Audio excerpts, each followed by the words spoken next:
The sea had always been a place of fascination, a vast expanse that promised freedom and beauty, but also carried with it the weight of mystery. People boarded cruise ships believing they were stepping into floating palaces where music, laughter, and luxury would drown out the world they had left behind. When the ocean majesty pulled away from the harbor that night, the passengers cheered and waved, watching the shrinking city lights fade into the horizon until there was nothing left but the infinite black water stretching in every direction. They had no idea what waited for them in the days ahead. The ship was enormous, alive with celebration. Families posed for pictures in the glowing corridors. Children ran with excitement. Couples sipped champagne as the night breeze brushed across the deck. But amid the joy, one elderly woman stood at the railing, gripping her daughter's hand as if afraid the sea might steal her away. Her wrinkled lips trembled as she whispered that the ocean had its own soul, that it listened, and that those who failed to respect it were claimed. Her daughter laughed and told her not to worry, but the old woman's eyes remained locked on the waves, watching them as if they carried secrets no one else could see. Morning came with dazzling light that glimmered off the water. People sunbathed, feasted, and danced in the grand halls. Everything felt safe, ordinary, until some of the crew noticed something odd in the control room. The radar sometimes flickered, patches of darkness blooming on the screen as though something vast and shapeless moved through the water before vanishing again. The captain dismissed it as a glitch, yet the unease spread silently among the men working below. That night, a young passenger named David wandered onto the deck. The sea wind howled around him, the taste of salt sharp on his tongue. He leaned on the railing, staring into the dark water when he heard it. A faint cry, muffled as though it came from beneath the waves. At first he thought it was only the wind, but then it came again, desperate, pleading, asking for help. His breath caught as he peered into the black water below. For a moment there was nothing, but then a pale face surfaced, eyes glowing with a sickly golden hue, mouth wide as seawater poured out of it in streams. David stumbled backward, choking on a scream, and when he dared to look again, the water was empty. He barely slept, his dreams haunted by voices whispering from the depths, calling his name. By morning, his roommate had grown worried, explaining that David had shouted in his sleep, thrashing as though something invisible held him down. When David told the crew about the face in the water, they brushed it off as a nightmare. One deckhand, however, quietly admitted he too had heard voices when the waves rose high, voices that sounded human, voices that begged. The following night, a young woman vanished. Security cameras showed her walking down one of the corridors on the lower deck. She turned the corner and never came out the other side. There was no door, no exit, nowhere to hide. She had simply ceased to exist. The crew searched every cabin, every storage area, but she was gone. Whispers spread quickly among the passengers, whispers of curses, ghosts, drowned souls. Fear began to rot away at the edges of the ship's joy. Stranger things followed. The engines faltered without cause. Alarms screamed, though nothing was broken, and one engineer swore he had seen thick red liquid surging through the pipes instead of water. When he touched it, it burned his skin, and he screamed in pain. Others rushed to see, but the pipes held only clean water, and they laughed at him.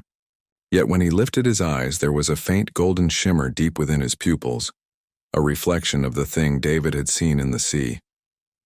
Passengers tried to remain calm, but each night the ship grew more restless. Whispers traveled through the air vents, scratching sounds came from inside the walls, and shadows darted across the mirrors. Some passengers swore they saw figures walking the halls at night, drenched and dripping, leaving behind puddles that vanished as though the floor swallowed them whole. At dawn, a smear of blood was discovered on the deck. It stretched from one of the cabins across the planks, ending at the railing. It looked as though someone had been dragged, their heels scraping against the wood, but there was no body. Only waves that shimmered faintly red beneath the rising sun. Panic swelled. The captain tried to soothe the passengers, insisting everything was under control, but his voice lacked conviction. Among the crew, legends resurfaced of ghost ships, of drowned sailors whose souls circled the waters, of voices that lured the living into the deep. Some whispered that shapes could be seen below the surface, vast shadows circling the ship. Screams soon followed, at first faint, echoing through the lower decks, muffled as though trapped behind the walls, but quickly they grew sharper, closer, undeniable. People claimed to hear fist pounding from inside the metal bulkheads, desperate banging that faded into silence. Some swore that when they closed their eyes at night, icy hands pressed against their throats, as if someone unseen was testing how easily they could take their last breath. On the fourth night, the storm arrived. The wind howled like a living thing. Waves slammed against the hull and the ship shuddered with each impact. Passengers huddled inside, clutching one another, whispering prayers. Lightning split the sky, and in its searing flash, faces appeared outside the windows. Not the faces of passengers, but pale, waterlogged figures standing atop the waves, unmoving, their eyes glowing gold as they stared directly at the ship. The passengers screamed. Some fainted, some tried to flee deeper inside, but wherever they went, the storm followed. The halls groaned and shuddered. Water seeped through cracks that should not exist, and the ship itself seemed alive, pulsing, straining, as though something enormous pressed against it from the outside. The storm raged on, but it was not only the storm they feared. For each burst of lightning revealed more figures on the water, dozens of them, then hundreds lining the horizon, watching in silence, waiting. The storm screamed through every corridor, rattling glass, tearing loose doors from their hinges, howling as if the ocean itself had found a voice. Passengers pressed their backs against the walls, praying the ship would hold together. But the structure groaned with each strike of the waves, bending, flexing as though something inhuman pushed at it from all sides.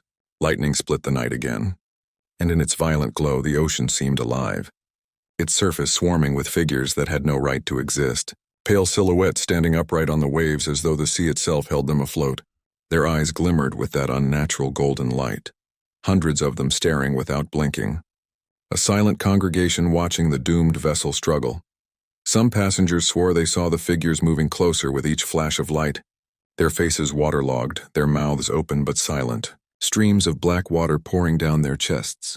A woman fainted at the sight, her scream slicing through the chaos before her body hit the floor. A man tried to rush toward the captain's deck, shouting for answers, but he slipped on the wet floor and cracked his head against the wall, blood mixing with seawater as others dragged him away. Panic turned into hysteria, and hysteria into violence, as people shoved and trampled one another in a desperate attempt to feel safe in a place where safety no longer existed. Down below, the crew battled to keep the engines running, but machines sparked and died one by one. The engineer, whose eyes had glimmered with gold, collapsed at his post, convulsing as though drowning on dry land. His screams gurgled with seawater that spilled from his mouth, filling the floor beneath him, until finally he fell still. When the others rushed to him, his body was bloated and pale, skin stretched thin, and his eyes stared blankly with that same golden shimmer. Before they could cover him, his lips moved, whispering words that none of them understood, a sound like the crashing of waves inside their ears. On the passenger decks, children cried for their parents. Couples clung together, and prayers spilled from trembling lips. Yet even in prayer, many heard voices answering them, voices not their own, voices that hissed promises and demands, urging them to come closer to the sea, to open the doors, to give themselves willingly. A man in a soaked tuxedo staggered to the railing, eyes vacant, mouth murmuring in rhythm with the storm, and before anyone could stop him, he climbed over and dropped silently into the black waters. When lightning tore across the sky again, they saw him below, not drowning but standing among the other figures, his eyes glowing gold. The storm lasted until dawn. The passengers who survived the night looked hollow, drained as though the storm had taken more than sleep from them. When the skies finally cleared, the ocean looked calm, glassy, deceptively beautiful, but no one dared celebrate. The figures were gone, yet their absence felt worse than their presence, as though the sea had pulled back only to wait for the right moment. By midday, another body was missing. A young girl whose parents swore had been asleep in their cabin was nowhere to be found. The sheets on her bed were soaked, not with water but with a thick brine that stank of decay. Her tiny footprints led across the floor to the bathroom, and there, scrawled on the mirror in dripping salt water, were words no one recognized. The parents screamed and begged the captain to turn the ship around, but the captain himself looked pale, broken, and muttered that there was nowhere to go, only water in every direction. Passengers began to barricade their rooms, pushing furniture against the doors, sealing vents, anything to block out the whispers that crawled through the walls. But the voices never stopped. They called by name now, whispering in tones identical to lost loved ones, sometimes in the laughter of children, sometimes in the desperate cries of the woman who had vanished days earlier. The whispers promised safety in the water, release from the endless fear, a reunion with those already taken. On the 5th night, the ship fell silent. Not the silence of peace, but the heavy, suffocating silence of expectation. The passengers lay awake, hearing nothing but their own breathing, until a sound began to rise from beneath the floorboards, a dull, rhythmic pounding, slow and deliberate, as if someone were knocking from the other side of the hull. It spread through the ship from one end to the other, echoing up the stairwells and through the vents, a heartbeat that was not the ship's but something else entirely. With each knock, the walls seemed to shudder, and faint cracks spread across the ceilings, dripping with seawater that reeked of rot. When one of the crew tried to investigate, he pressed his ear against the cold metal wall and immediately screamed, clawing at his face as though something had crawled into his skull. His eyes burst red, his skin split across his cheeks, and before anyone could pull him away, he collapsed into a pool of water that had not been there moments before. His body dissolved into it, sinking through the floor as if the metal itself had liquefied to take him. People ran in every direction, but wherever they went, the pounding followed. The sound grew faster, more frantic, until the entire ship seemed to beat like a massive heart. Lights flickered, doors slammed on their own, and then the screaming began again, louder than ever, not from one person but from dozens, hundreds, as though the walls themselves cried out in agony. The ocean outside remained deceptively calm, stars glittering overhead, waves gently lapping against the sides. But inside the ocean majesty, reality was tearing apart. The silence that followed the screams was worse than the storm. People huddled together in the lounge, refusing to return to their cabins, their eyes darting to every corner as if expecting the walls themselves to open and swallow them. The air reeked of brine and rust, though no one could find the source, and the floor was slick with a dampness that seeped upward from nowhere. A baby cried in the corner, its mother rocking it desperately, whispering lullabies through her tears. Each time the ship groaned beneath their feet, the passengers flinched, convinced the ocean was pressing harder against the hull, eager to split it open. The captain appeared at last, his uniform stained, his eyes bloodshot. He tried to speak to calm them, but his voice cracked. He admitted they had lost contact with the outside world days ago, that the radios only returned static no matter how they tuned them, and that the satellite phones gave nothing but dead air. When he confessed the compass no longer pointed north, the passengers erupted in panic. Some accused him of lying, of hiding the truth, but his trembling hands and hollow face betrayed that he was just as lost as they were.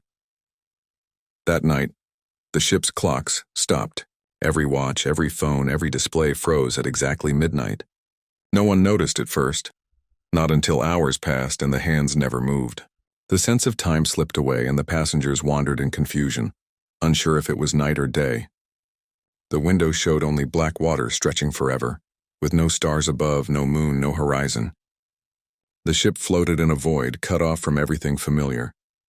Whispers seeped through the air again, clearer than before, no longer faint or distant. They slithered around the passengers like a cold wind, calling them by name, coaxing them to step outside, to lean over the railings, to jump. Some resisted, pressing their hands over their ears, weeping, but others succumbed. One by one they climbed the railings with calm expressions, their eyes glazed with that golden glow, and slipped silently into the water. There were no splashes, no struggles, only the quiet embrace of the sea, as if it welcomed them home. Those who remained locked themselves in the dining hall, pushing tables and chairs against the doors. They lit candles even though the emergency lights still burned, unwilling to sit in the sterile glow that flickered unnaturally. The flames wavered though there was no draft, bending toward the walls as though pulled by an unseen breath. Some passengers prayed loudly, while others stared blankly into space, murmuring words that didn't belong to any language the others knew. Deep in the bowels of the ship, a group of crew members tried once more to restore control. They descended into the engine room only to find it flooded ankle-deep in black water. The stench of rot made them gag, but worse was the sound. Voices bubbling up through the water, laughing, sobbing, singing. The crew froze as pale hands rose from the water, clawing at the air, reaching for them. They fled in terror, but one slipped and fell. His screams echoed through the corridors as he was dragged beneath the surface, leaving nothing but ripples behind. Above, the passengers pressed their ears against the dining hall doors, listening to the ship around them. The pounding heartbeat had returned, slower now but deeper, reverberating through the steel until their own chests rattled with each thud. The walls sweated brine, the floorboards warped and bent, and then the candles snuffed out all at once. In the dark, dozens of golden eyes opened, floating just above the floor, circling the survivors like predators. Someone screamed and ran for the door, clawing desperately at the barricade, but the eyes surged forward and the screaming ended abruptly. When the others lit a match, the floor was wet with seawater, and the person was gone. The night stretched on endlessly, each moment heavier than the last, until it felt as though time itself had died with the frozen clocks. No sunrise came, no stars returned, only the black ocean pressing in from every side. The ocean majesty drifted nowhere, trapped in an abyss where reality dissolved. The passengers clung to one another, too terrified to sleep, knowing that the moment they closed their eyes, the voices would be waiting.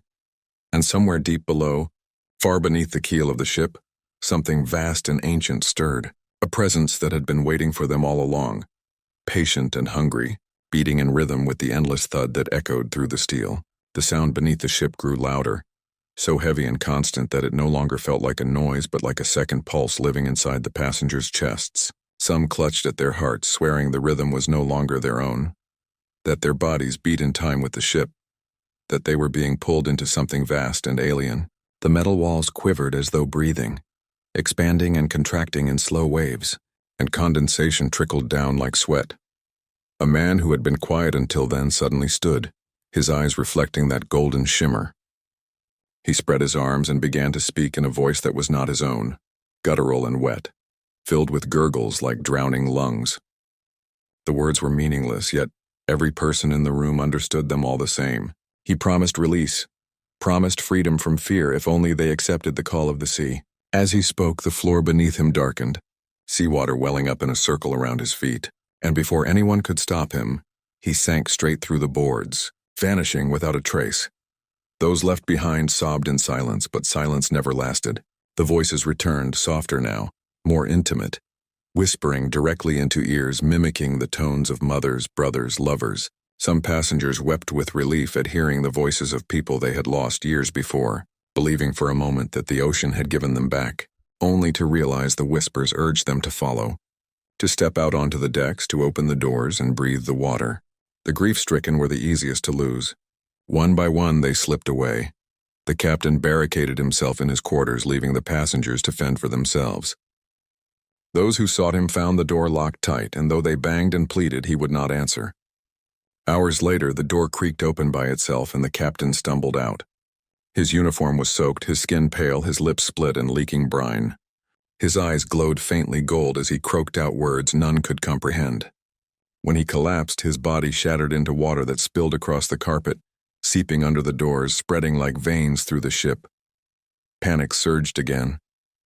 People rushed through the hallways, slamming doors, crying out for help, but help had long abandoned them. Some hallways stretched longer than they should have, bending into impossible angles, leading them in circles until they returned to the same place. Others ended in walls that pulsed like flesh, veins of salt water crawling across their surface. Those who touched the walls screamed as their hands sank into them as though the steel were skin, and they were pulled half inside before tearing themselves free, leaving strips of flesh behind. Down below, the sea forced its way in, corridors filled with water that lapped at ankles, then knees, though no breach could be found in the hull. The water was alive, rippling with faces that stared up from the surface before sinking back into darkness. Some passengers dared to wade through, and the water welcomed them, swallowing them silently, leaving only faint ripples behind. Others refused to enter, but as they turned to flee, the water spread faster, rushing after them like a living tide. The ship's great ballroom became the final refuge for those unwilling to give themselves up. They dragged tables, chairs, anything they could find to block the doors.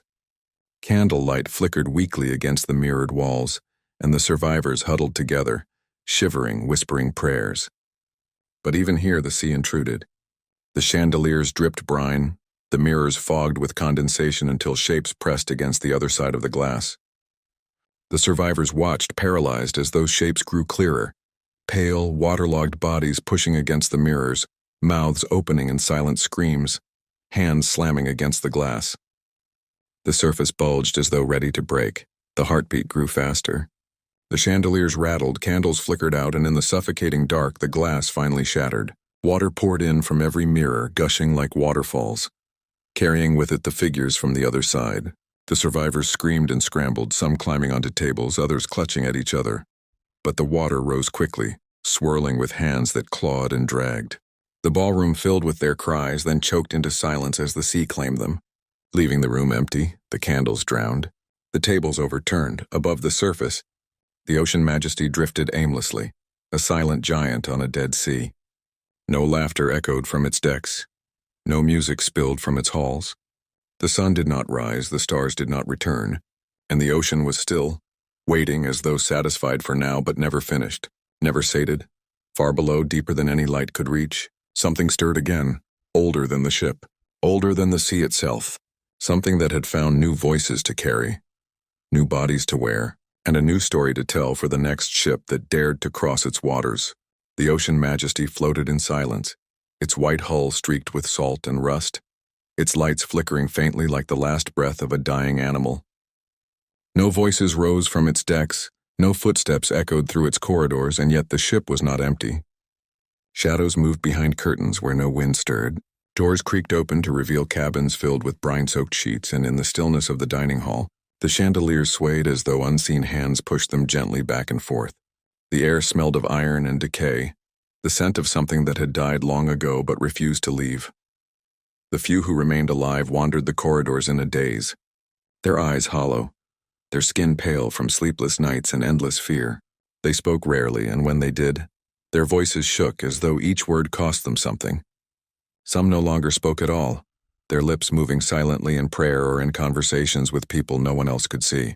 Their bodies trembled with each groan of the ship, with each drip of brine that slid down the walls, with every flicker of golden light that sometimes glimmered at the edges of mirrors and glass. One man, a father who had lost his daughter days earlier, sat in the lounge staring at the black windows. He did not blink as the reflection of his daughter appeared on the other side, her face pale and swollen, her hair floating as though she were submerged. She smiled at him, raising her hand to press it against the glass. His hand followed, trembling as it met hers, only a thin pain between them. When her lips moved, he read the word "come," and before anyone could stop him, he shattered the glass with his fist. The sea did not rush in. Instead, he climbed out into it as though stepping into another room, his body vanishing into the dark as his daughter's reflection pulled him under. Those who witnessed it collapsed in despair. The walls shuddered, the ship moaned, and the golden eyes returned, blinking open across every surface, glowing faintly in the dark. They watched from the ceilings, from the mirrors, from the water that pooled beneath the survivors' feet, patient and endless. Each blink made the air colder. Each glow made their hearts race faster until one woman could bear it no longer. She screamed and tore at her own skin, ripping until blood smeared her arms, and then she laughed through the pain, her eyes glowing as she staggered toward the sea, vanishing before the others could move. The survivors tried to stay together, but the ship itself conspired against them. Hallways shifted, stairs led upward only to return them to the same place. Doors opened into corridors that had not been there minutes earlier. They grew dizzy and disoriented, stumbling as though the ship's belly turned slowly, making them lose all sense of balance. Brine seeped into their mouths when they gasped for breath, salt burning their throats though the air was dry. In the engine room, where no one dared go anymore, the heartbeat thundered. It shook through the walls, rattling bolts loose, echoing through the steel until it became part of their own bodies. Some survivors clutched their chests, screaming that something inside them was growing, pushing, beating, trying to claw its way free. They begged others to kill them before it could happen, but none had the courage, and soon those pleas turned to silence as their bodies burst with brine, leaving only water where flesh had been. The ship groaned louder, bending, straining as if the weight of the sea pressed harder and harder against it. From the decks, the horizon still showed nothing but black water, but sometimes, just sometimes, a shape rose far in the distance. It was never clear, never fully visible, but its outline stretched against the sky like the back of something massive, something alive, moving just beneath the surface. The survivors froze each time it appeared, their breath catching as the heartbeat grew stronger, faster, echoing with the rhythm of that distant thing. One night, if night could even be measured anymore, the survivors gathered in the theater, desperate for walls around them, desperate for company. The velvet seats were damp, the curtains heavy with moisture, and when they looked at the stage, they realized water seeped from its cracks, pooling across the floor. They tried to climb onto the seats, but the water rose quickly, carrying with it fragments of clothing, jewelry, pieces of hair. Then came the voices, singing now, a low, mournful hymn in dozens of tongues, all blending into a single melody that filled their skulls until their ears bled. The survivors clutched at their heads, screaming for it to stop, but the song grew louder, drowning out their cries. When the lights flickered on, the stage was full. Figures stood shoulder to shoulder, all pale, all dripping, their golden eyes fixed on the audience. Their mouths opened as one, singing that endless hymn. And as they raised their arms, water surged forward, rushing into the seats, sweeping the survivors away. The ocean majesty sailed on, its decks empty, its windows black, its halls filled only with the sound of dripping water and faint, echoing voices that did not belong to the living. And far below, where no light reached, the heartbeat faded into silence. Patient once more, waiting for the next ship to wander too far into the endless dark. The ship drifted through endless dark waters, its engines long silent, its decks lifeless, and yet something kept it moving, propelled not by fuel or wind, but by the will of the thing that now owned it. The ocean lay flat and still, black glass without a ripple, yet the majesty cut through it as though gliding on a current unseen. No stars appeared, no sun returned, and the survivors, if they could still be called that, felt time collapsing in on itself, hours blending into days, days into something longer, until they could no longer tell if weeks had passed or only minutes. Hunger gnawed at them. Thirst cracked their throats, but the ship itself seemed to provide what it wanted them to have. Plates appeared in the dining hall, covered in silver domes, steaming as though freshly prepared. Some were too desperate to resist, tearing open the lids only to gag at the sight of what lay within. Meat that twitched as though still alive, eyes staring from heaps of flesh, tongues writhing in bowls of soup. Those who ate found their bodies trembling afterward, their skin growing clammy, their eyes faintly glowing gold. They swore the food tasted like home, like meals their mothers once made, like memories reborn, but when the others looked at them, their mouths dripped brine instead of saliva, and their voices carried an echo, as though spoken underwater. Others refused to eat, starving themselves, growing weaker with each passing moment. But the ship would not let them escape. When they collapsed, delirious with hunger, they dreamed of feasts, dreamed of water pouring into their mouths, dreamed of voices whispering, "Eat, eat, eat," until they awoke choking on salt. Some never woke at all, their bodies dissolving into damp stains on the floor, leaving only the echo of their cries behind. The corridors grew stranger. Where once paintings of seascapes hung, the canvases now shifted, the oceans within them writhing, waves crashing violently against painted ships that sank again and again. Sometimes the passengers swore the figures drowning in those paintings had their faces. The carpets pulsed beneath their feet, sticky and damp, and the walls bulged as though breathing in rhythm with the heartbeat that never ceased. Doors led to rooms that had never existed, cabins stretching downward into endless stairwells, bathrooms where mirrors reflected not their faces but corpses floating in dark water, gift shops stocked with relics of funerals instead of souvenirs. At night, if night could still be called night, the voices grew stronger. They slithered into the survivors' ears, sometimes whispering sweet promises, sometimes roaring with the fury of storms. One woman clawed at her ears until blood ran down her neck, screaming that the voices would not stop. Another man tied himself to a railing, begging the others to keep him there no matter what to stop him from following the call. They obeyed, but as the hours passed, his body strained, muscles tearing, bones cracking as he fought the ropes, his voice no longer his own, until finally the rope snapped and he threw himself into the black water with a soundless splash. On the upper deck, mist appeared, thick and suffocating, swallowing the railings, the lounge chairs, the lifeboats that now hung useless and rotted. Shapes moved within the fog, tall and thin, their arms too long, their heads tilted unnaturally. The survivors could see them only for moments, but the terror was worse than if they had been clear. The shapes lingered at the edges of sight, always moving closer until one finally reached out with a dripping hand and brushed the shoulder of a man standing near the railing. He screamed, but his body dissolved instantly into mist, leaving nothing but the echo of his last breath. The ocean itself began to change. Where once it was black and still, ripples now spread across its surface, glowing faintly with veins of gold, pulsing with the same rhythm as the ship's heartbeat. Sometimes the survivors saw faces rising in those ripples, mouths open in silent screams, eyes begging for release.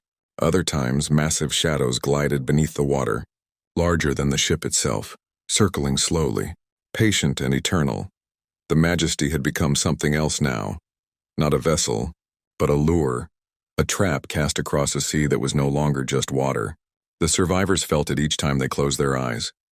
The presence below, vast and endless, waiting to claim them one by one, waiting to spread beyond the ocean. And as they huddled together in the damp, dark corridors, their minds unraveling, their bodies betraying them, they realized that the ship was not carrying them anywhere at all. It was waiting. The waiting gnawed at them more than hunger ever had, a sense that the ship itself held its breath, pausing on the brink of something unspeakable. The survivors drifted through corridors without speaking, their eyes sunken, their movements sluggish like marionettes with fraying strings. Some no longer noticed when the walls bled brine, when doors sighed open by themselves, when whispers crawled through the vents. Their exhaustion dulled fear, but it also made them easier prey. In the abandoned casino, slot machines clattered to life, though no hands touched them. Coins spilled across the floor, each stamped not with numbers but with faces, passengers they recognized, faces twisted in agony.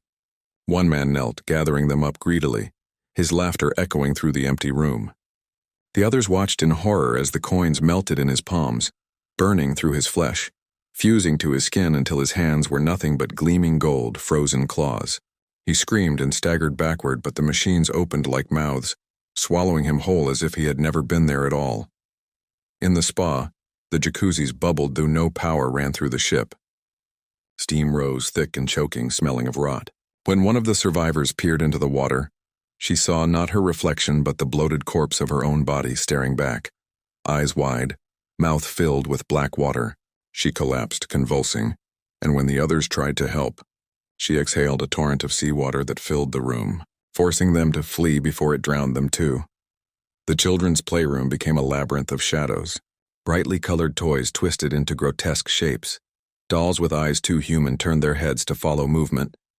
And the rocking horse galloped on its own, slamming against the walls with each wild lunge. A survivor stumbled inside, looking for something, food, hope, maybe just distraction, and the door slammed shut behind him. His screams lasted hours, echoing through the corridors until they ended in a gurgling laugh that didn't belong to him. When the door finally opened, the room was empty, the toys neatly arranged again, waiting for the next visitor. The survivors who remained gathered in the ship's chapel, though none had been religious before. The stained glass windows no longer showed saints or angels, but scenes of drowning, figures reaching upward as waves closed over their heads. The priest who had once led services aboard the cruise was gone, but his voice filled the chapel nonetheless, chanting in that guttural, wet language that none understood but all felt in their bones. They tried to pray over it, but their voices faltered, their words fell apart, and soon they found themselves repeating the chant, their mouths moving without their will, their throats raw as the hymn dragged on. One by one, they fell silent, realizing their tongues tasted of salt. Their teeth loosened in their gums and their skin prickled with cold water beneath the surface. Someone screamed that they were already dead, that they had drowned days ago and the ship was nothing but the afterlife dragging them deeper into its belly. No one argued. No one could. Above deck, the mist thickened, pressing against the windows until the world outside was nothing but gray. Shapes circled the ship, closer now, their forms clearer. Tall skeletal figures draped in kelp and chains of barnacles, their skulls crowned with coral, their eyes burning gold. They moved without sound, gliding just above the water, never stepping fully onto the deck but always watching. The survivors huddled in the lounge, staring out as those shapes pointed long, dripping fingers at them, counting them, waiting. The heartbeat pounded faster, rattling the glass, vibrating through their bones until blood ran from their noses and ears. The chandeliers burst, raining shards that sliced through skin, but no one moved, too entranced by the rhythm that now matched their own hearts. Some clutched their chests, gasping as if their ribs would crack apart, while others fell to the floor, writhing, coughing brine. The ship shuddered then, lurching as though something massive struck it from below. Survivors screamed, clinging to furniture, sliding across the soaked carpets as the hull groaned and split. The sound of tearing metal roared through the corridors. But instead of water flooding in, there was only silence afterward, a silence so deep it swallowed every breath, every whisper. Then came the knocking, slow, deliberate, echoing through the hull. Not the groan of shifting steel, not the thud of waves, but the unmistakable sound of something knocking to be let inside. And it was coming from below. The knocking came in threes, each strike deep and hollow, shaking the ship down to its bones. The survivors froze, eyes wide, breaths caught in their throats. The sound wasn't distant, it was right beneath them, resonating through the soles of their feet, vibrating in their chests. The pause between each knock was worse than the knock itself, like the silence before a predator's strike, like the breath held before a scream. On the fourth set, the floor itself rippled. Carpets swelled as though something pushed upward from below, and brine seeped through the seams, soaking everything in its path. Someone shrieked and bolted for the stairwell, but the door slammed shut before he reached it, locking itself with a groan of twisting steel. His fists pounded the metal until they bled, but the door didn't budge, and the knocking continued. The survivors staggered back, forming a tight circle as the floor bulged again, cracking, splintering, until a seam split open right down the center of the lounge. Salt water gushed upward, dark and cold, spraying the ceiling, flooding the room ankle-deep in seconds. From the fissure rose a hand, not flesh, not bone, but something bloated and pale, webbed fingers tipped with claws of barnacle and stone. Another hand followed, gripping the edges of the split floor, pulling upward with impossible strength. A head emerged, swollen and cracked, seaweed tangled in its hair, its mouth yawning open far too wide. Rows of teeth gleamed like shards of shell, and its eyes blazed with that golden light. It wasn't one of the shadowed figures from the mist. It was worse. This one had once been human. Its torn uniform still clung to its rotting body. The captain's uniform, heavy with metals now corroded and green with rust. The survivors screamed, scrambling backward as the thing hauled itself fully into the lounge, water pouring from its body, each step shaking the floorboards. Its mouth opened and closed in a grotesque attempt at speech, gurgling, choking, until finally words slipped through. All aboard. The lights above burst, plunging the room into darkness lit only by the captain's burning eyes. The survivors scattered, slipping in water, clawing at doors that would not open, at windows that showed nothing but black ocean pressing against the glass. The thing moved slowly, deliberately, savoring their panic. With each step, more water gushed upward, filling the lounge, dragging furniture across the room. One woman tried to climb a bookshelf, shrieking prayers, but the creature reached out and plucked her down with ease, snapping her body like driftwood. Another man hurled a chair, the wood splintering against its chest, but the creature didn't flinch.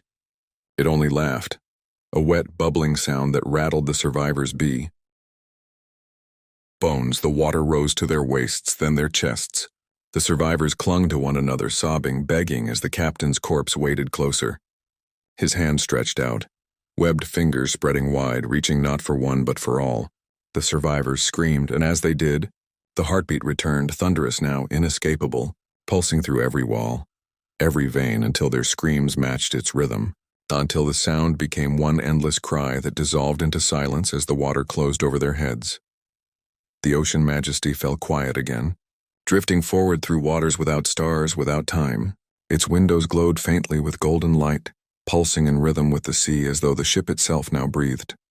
In the mist beyond, the tall skeletal figures turned away, gliding back into the fog. The knocking ceased, and below, in the dark, the heartbeat slowed, patient once more, waiting for the next to come. The lounge was gone, swallowed by salt water and silence, but the ocean majesty still carried life, or something that resembled it. A handful of survivors had escaped the flooding, scrambling upward through stairwells that twisted and warped, driven more by terror than reason. They did not know how many of them remained. In the chaos, voices were lost, hands slipped away, doors sealed shut between them. Those who reached higher decks staggered into hallways lit by a sickly golden glow that did not come from the ship's bulbs. The light bled from the walls themselves, veins of brightness pulsing just beneath the steel, as though the vessel had grown veins and arteries of its own. The air was colder now, so cold that each breath crystallized, yet water dripped steadily from the ceilings, sizzling as it hit the freezing air. The survivors whispered to each other in broken voices, too afraid to raise them, too afraid to draw attention from whatever else walked the ship now. They carried no plan, no destination, only the instinct to keep moving, to keep climbing, to stay above whatever was rising below. In one corridor, they found a child's doll lying abandoned. Its porcelain face was cracked, its eyes replaced with tiny golden orbs that blinked. The moment one of them kicked it aside, the doll opened its mouth and exhaled a rush of seawater, flooding the corridor ankle-deep in seconds. They ran, splashing, hearts hammering, as the doll's laughter echoed behind them, high-pitched and hollow, following them long after they had escaped. The ship began to turn against them in crueler ways. Hallways ended abruptly in walls of glass that revealed the sea pressing just inches away, filled with faces peering inward, faces of their fellow passengers, mouths moving silently, eyes glowing. Doors opened into rooms that should not have existed, a banquet hall where a feast was laid out, the food writhing with maggots that turned into silver fish, leaping from platters onto the floor. A cabin where an elderly couple sat hand in hand, their skin gray and bloated, smiling as though waiting for company. A theater where every seat was filled with dripping bodies staring silently at the stage, waiting for the curtain to rise. Some of the survivors broke under the weight of it. A man ran laughing into one of the rooms, embracing the corpses at the table as though they were family returned. A woman pressed her palms to the glass walls, whispering her lover's name as the faces outside pressed closer, until her body dissolved into mist and slipped through the barrier. Each loss left the others weaker, more desperate, their sanity unraveling thread by thread. They reached the uppermost deck at last, where the fog was thickest. It clung to their skin, tasting of salt and iron, muffling every sound until even their own breath seemed distant. Lifeboats still hung from the rails, rotted but intact, swaying gently as though waiting. Hope flickered for a heartbeat until they saw the ropes. Barnacle-crusted, dripping, they pulsed faintly with golden light. And when one survivor touched them, they writhed like living snakes, coiling around his arm, dragging him upward into the mist. His screams faded quickly, swallowed whole by the fog.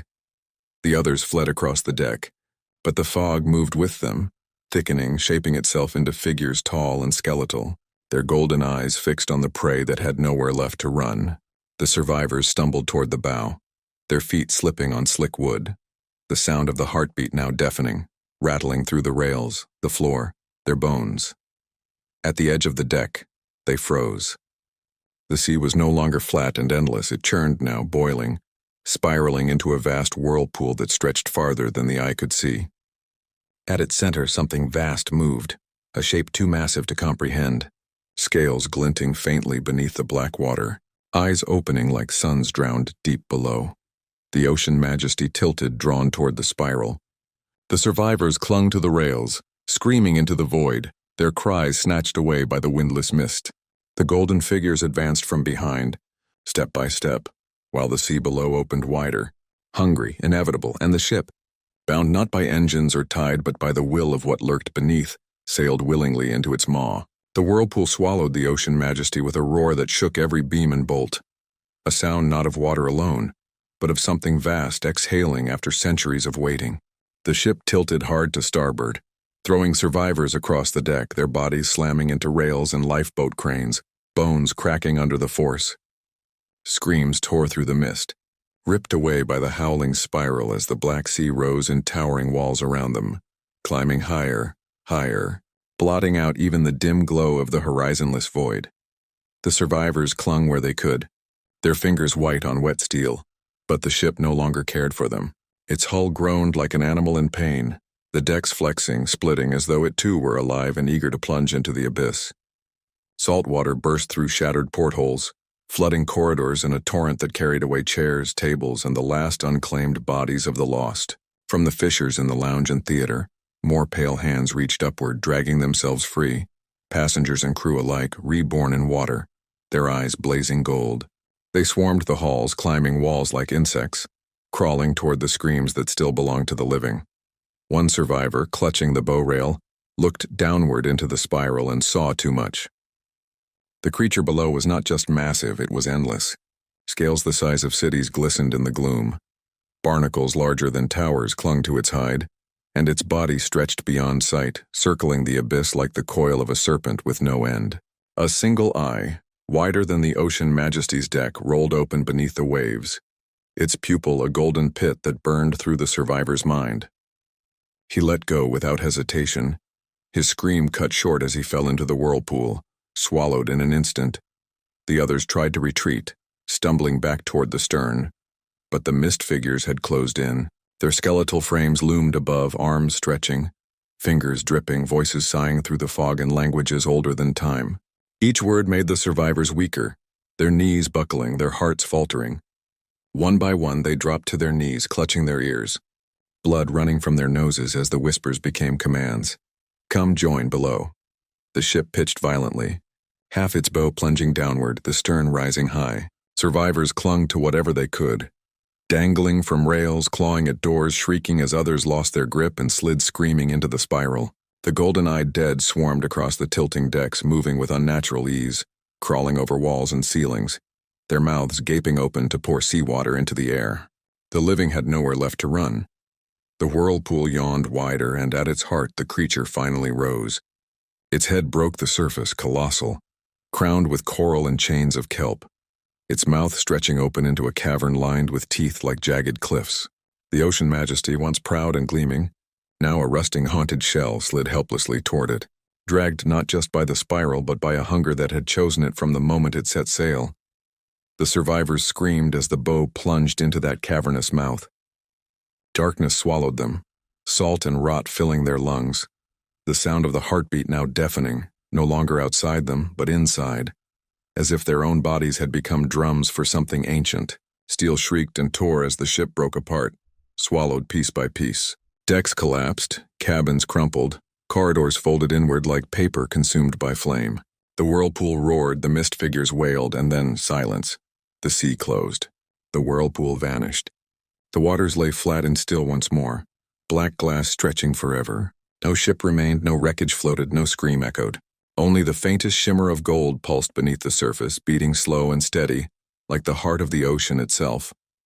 And far away, in a distant port, a luxury cruise liner prepared to depart. Families laughed on the gangway, music blared from the speakers, and cameras flashed as passengers waved goodbye. None noticed the fog that lingered farther out at sea, thick and pale, waiting. None heard the faint echo of a heartbeat, slow and patient, carried on the wind. Inside the belly of the beast there was no death, not in the way the survivors had prayed for. They awoke in darkness thicker than night, pressed against walls of flesh that pulsed with the same endless heartbeat. The air was hot and wet, tasting of brine and decay, every breath scraping their throats raw. They tried to scream, but the sound was swallowed instantly, muffled as though the creature itself absorbed it. The walls quivered and shifted, slick with slime, dragging them deeper with every tremor. Some clawed at the tissue, nails tearing, leaving streaks of blood that dissolved into salt water before their eyes. Others collapsed into despair, curling against the pulsing floor as though waiting to be consumed. But the creature did not consume them. It preserved them. It wanted them alive. Every few minutes, if minutes even existed here, a shaft of golden light opened above, illuminating shapes trapped in the walls. They weren't alone. Hundreds of figures lined the flesh, their faces pressed outward, their mouths frozen in screams, their eyes glowing faintly. Passengers from ships lost decades earlier, sailors who had vanished without a trace, whole crews who had been declared dead at sea. They were all here, embalmed in salt and flesh, watching silently. One survivor staggered forward, reaching toward a familiar face in the wall. It was his wife, long dead, her eyes staring directly at him. When his fingers brushed her cheek, her mouth opened, not to speak but to pour water into him. He gagged and convulsed, collapsing as his body swelled, his veins glowing faint gold before he sank into the wall himself, joining her in eternal silence. The others fled deeper, though there was no path, only tunnels that formed as the creature shifted, leading them downward. With each step the heartbeat grew louder, faster until it rattled their teeth and shook their bones. Shadows moved in the flesh around them, long, thin figures with arms like ropes of kelp, heads crowned with coral. They glided past, indifferent guardians of this place. When one survivor stumbled into their path, the figure stopped. Its long arm brushed across his chest, and in an instant his body crumbled into salt, scattering across the wet floor. The tunnels widened into a chamber vast enough to hold a city. At its center hung something impossible, a throne carved of bone and coral, fused into the very flesh of the creature. Upon it sat a figure that dwarfed the guardians. Its body was draped in seaweed and chains of barnacle, its face half rotted, half regal, a crown of rusted steel fused to its skull. Its eyes blazed with gold brighter than the sun, and when it opened its mouth, the sound was not a voice but the crash of waves, the howl of storms, the cries of drowning men. The survivors fell to their knees, their bodies betraying them, their wills stolen, their eyes burned, their hearts beat in perfect rhythm with the throne-bound god of the abyss. The words came unbidden to their tongues, that guttural, wet chant that had haunted the ship. Their voices rose, blending into a single hymn, praising what no human mind was meant to comprehend. And as they chanted, visions filled their skulls. They saw other ships setting sail across calm seas, unaware of the fog curling beyond the horizon. They saw the mist creeping in, swallowing laughter and music, turning joy into silence. They saw golden eyes opening in the dark, waiting for the moment to strike. They understood then. The ocean majesty was not the first. It would not be the last. The sea was hungry, eternal, patient, and they, the swallowed, were now part of its song. Voices to lure the next. Their screams became laughter, their tears became brine.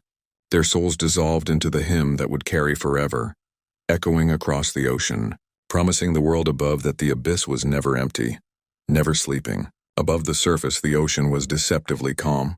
Sunlight glimmered across gentle waves, seabirds wheeled overhead, and laughter spilled from the deck of the Celestia, a gleaming new luxury liner embarking on its maiden voyage. Families leaned against polished rails. Couples clinked glasses of champagne. Children darted between deck chairs chasing balloons. Music drifted from speakers bright and cheerful, carrying none of the heaviness that lingered in the deep. To them, the sea was a backdrop for joy, not a predator biding its time. But far on the horizon, a wall of fog loomed. It appeared small at first, a thin veil that seemed harmless, like morning mist that would burn away with the sun. Yet no matter how far the Celestia sailed, the fog grew closer, thickening, curling low over the waves like a living thing. Some passengers pointed, curious, snapping photos of the approaching bank. Their phones captured nothing unusual, only a blur of white against endless blue. But when they lowered their screens, some swore the fog was closer than before, and that within it, something glowed faintly gold. The captain stood on the bridge, frowning, unease gnawing at him though his instruments showed nothing wrong. The radar was clear, the weather stable, no storm warnings issued. Still, he felt the weight of the mist pressing in as though it were already on the ship. He turned to issue an order to change course, but the first officer's eyes glazed suddenly, his hand frozen mid-salute. Slowly, with unnatural precision, the officer turned toward the horizon and whispered words the captain could not understand, words that made his blood run cold. By dusk, the fog had reached the ship. It wrapped around the hull silently, muffling the music, dulling the laughter. Passengers blinked into the gloom, confused, voices dropping to whispers without realizing why. The sea vanished beneath them. The sky above disappeared, and there was nothing beyond the rails but endless gray. Lights flickered along the decks, bulbs dimming as though suffocated. Somewhere deep in the hull, the engines groaned, then faltered, and silence swallowed even the thrum of machinery. Then came the heartbeat, at first faint, like a trick of the mind, like the pulse in one's own ears. But it grew stronger, louder, echoing through the steel, rattling glasses on tables, shaking cutlery against plates. Children cried, clutching their parents. Crew members stumbled, hands pressed to their chests as though their ribs would split. The captain shouted for order, his voice thin against the pounding rhythm that filled every corridor, every cabin, every skull. From the mist, shadows formed. Tall, skeletal figures with dripping arms stepped onto the decks, their golden eyes burning through the fog. Passengers backed away in panic, but there was nowhere to run.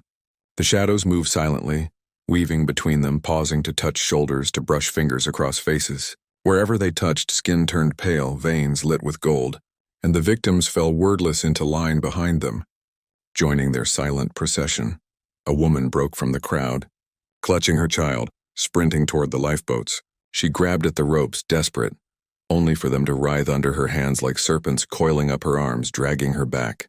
She screamed, but the fog devoured the sound, and when her voice faded, she was gone, child and all, their shapes dissolving into mist. The captain, shaking, tried to sound the alarm, but the controls sparked under his hands, golden veins running across the panels. His own reflection in the glass twisted, grinning with glowing eyes. When he staggered back, the reflection reached forward, pressing its hand against the inside of the glass, the barrier thinning like water. His scream joined the heartbeat as the glass shattered inward. The Celestia drifted aimlessly, swallowed whole by the fog. From the shore, watchers would later swear they saw it sailing still. Lights dim, music faint, silhouettes moving on the decks. But when they blinked, it was gone, leaving only calm water and the echo of something vast stirring far below. The Celestia did not vanish in an instant. It lingered in the fog as though time itself had slowed, every second stretching into eternity. Passengers huddled together on the decks, their eyes wide, their breathing shallow, waiting for someone, anyone, to take control. The crew shouted orders that sounded hollow even to their own ears, words stolen by the gray that pressed in from every side. The fog was thick enough now that the railings just a few feet away seemed like they were miles distant, and beyond them there was nothing, not sea, not sky, only a suffocating blur. The air tasted wrong. It wasn't just salt anymore, it was brine mixed with the stench of something long dead, metallic like rusted chains soaked in blood. Passengers gagged, covering their mouths with napkins and scarves, but the taste crept in regardless, coating their tongues, seeping into their lungs.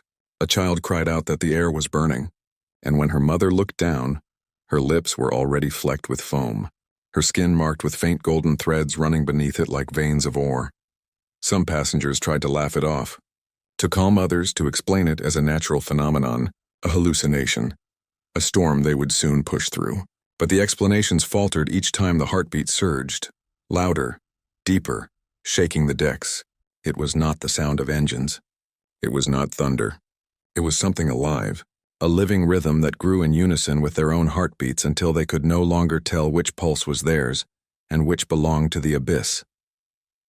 From the fog, the first voices rose. They were faint at first, just whispers at the edge of hearing like echoes of a distant crowd. But soon they sharpened into words, familiar words, names, please. A man froze as he heard his wife's voice calling from the fog, though she stood trembling at his side. Another fell to his knees when he heard his mother's lullaby, though she had been dead for 30 years. The view.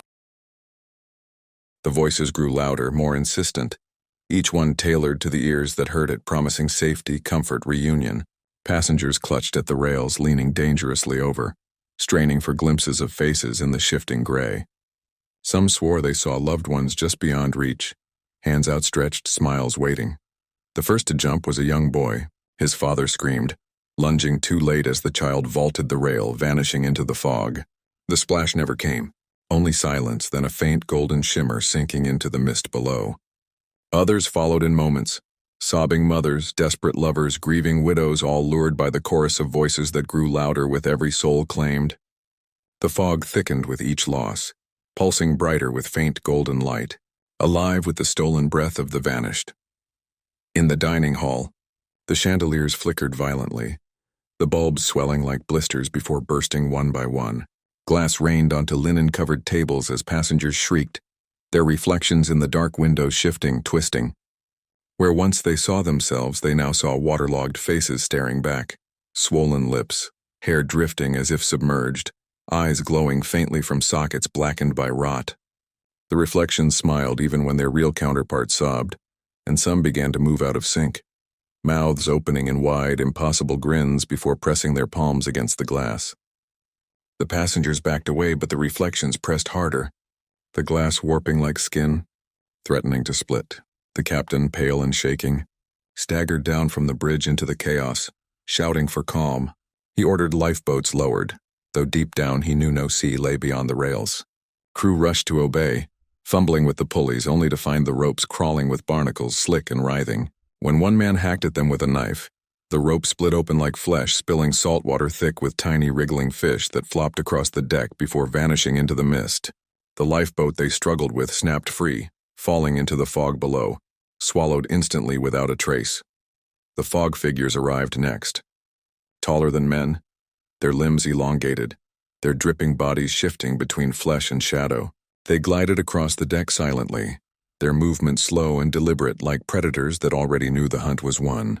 Wherever they passed, the air grew colder, and passengers collapsed to their knees, shivering uncontrollably. Some reached toward the figures in awe, their faces slack, whispering prayers, convinced these were angels sent to save them. The figures obliged, stretching long fingers to touch their foreheads. Each touch left the victim's eyes blazing gold, their bodies stiffening before they turned in unison to join the silent procession forming across the deck.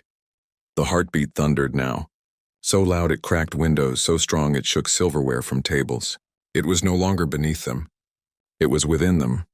A woman clawed at her chest, shrieking that it wasn't her heart beating anymore. When she tore open her blouse, her ribs pulsed with golden light, expanding with each throb, until they cracked outward like splintered wood. Her scream became a wet gurgle as seawater poured from her mouth, drowning her from the inside. Panic erupted in every direction. Passengers stampeding through corridors, slamming into locked doors, pounding until their fists bled. But the ship itself had changed.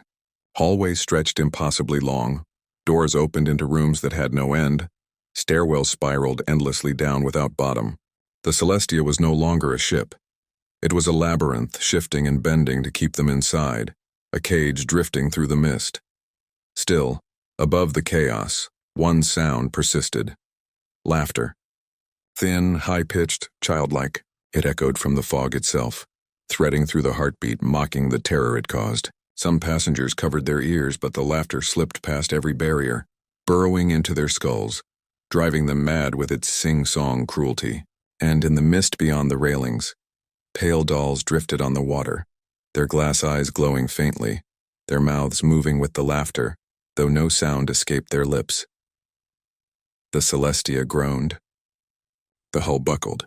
Somewhere deep below, metal shrieked as though teeth were tearing through steel. The fog pressed tighter, pulsing with each heartbeat, until the passengers realized it wasn't fog at all. It was breath.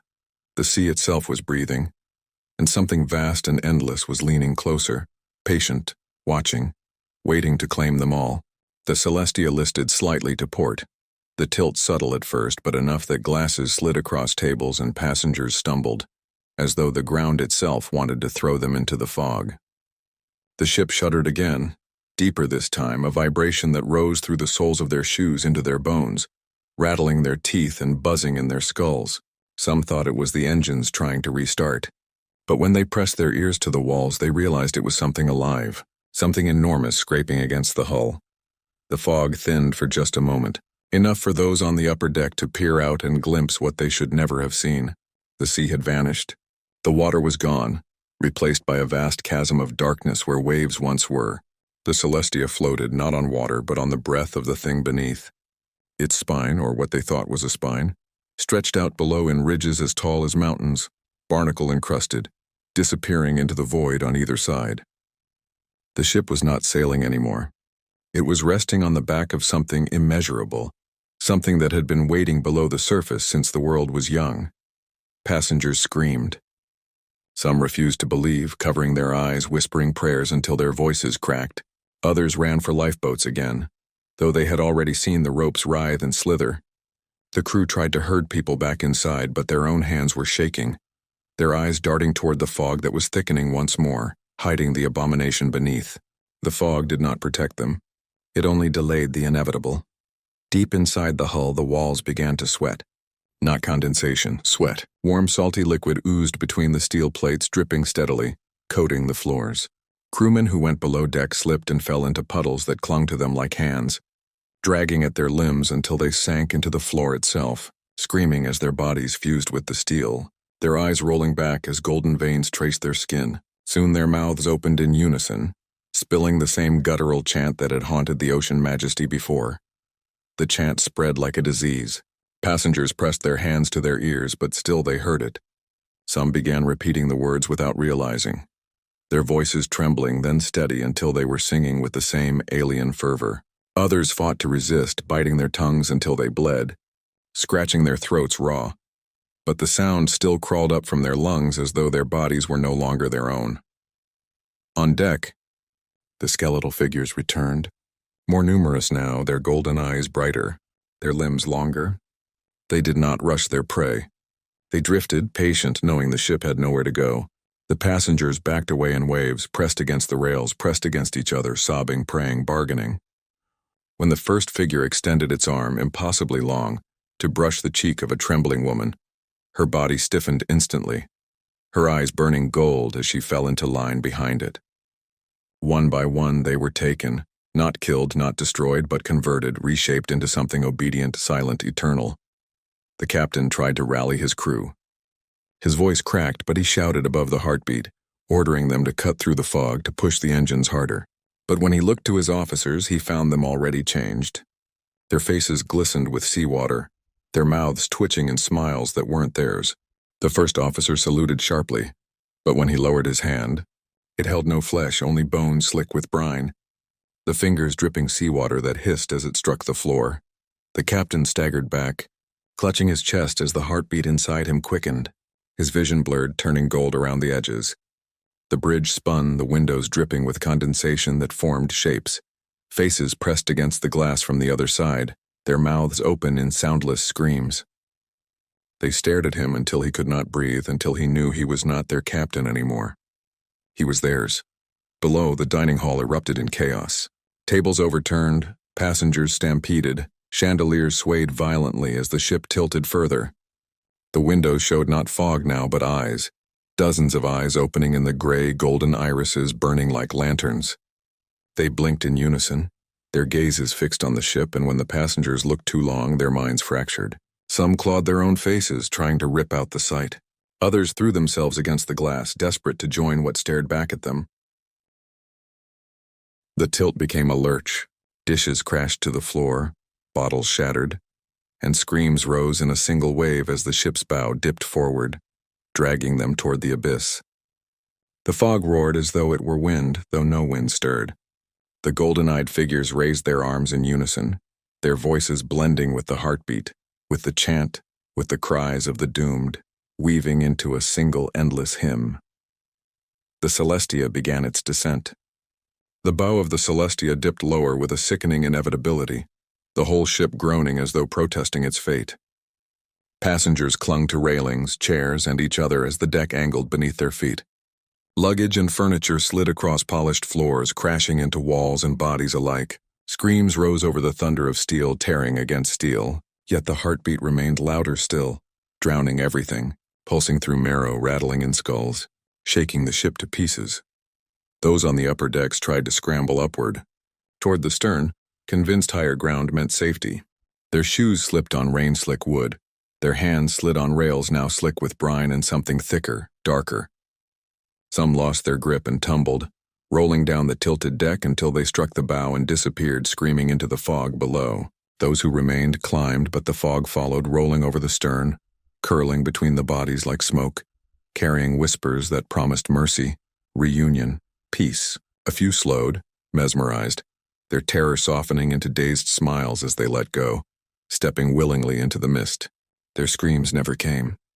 Inside corridors became rivers as water burst through cracked windows and broken pipes.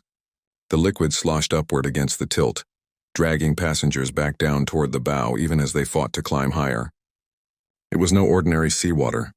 It was warm, thick, clinging like oil, carrying with it strands of kelp that wrapped around ankles, pulling. A businessman shrieked as the vines coiled tighter, dragging him beneath the surface. When others tried to haul him free, they realized too late he was already gone, his eyes glowing faintly from beneath the rising water. The children fared worst. Their small voices carried through the corridors as they screamed for parents, lost in the maze of twisting halls. Some were gathered by strangers clutched tightly, but many wandered alone, following the faint sound of lullabies that drifted from nowhere. Those who followed the songs disappeared around corners and never returned. The lullabies continued, weaving with the heartbeat until it was impossible to tell one from the other. On the promenade, glass storefronts burst inward, not from pressure, but from what was behind them. Figures emerged, passengers who had already been claimed, their bodies pale and bloated, their mouths open in silent hymns. They reached with dripping hands, their movements jerky but unstoppable, grasping at the living with claws that had once been fingers. Some survivors fought back, smashing bottles, swinging chairs, but every strike only tore away chunks of flesh that dissolved into mist before reforming. The dead could not be stopped. They could only be joined. The captain staggered through it all, clutching the rail of the bridge as his ship plunged into madness. His eyes were bloodshot, his lips trembling with words he could not hold back. The chant poured from him, alien syllables that burned his throat. He tried to shout orders, to demand control, but only the hymn came, louder and louder until his voice was not his own.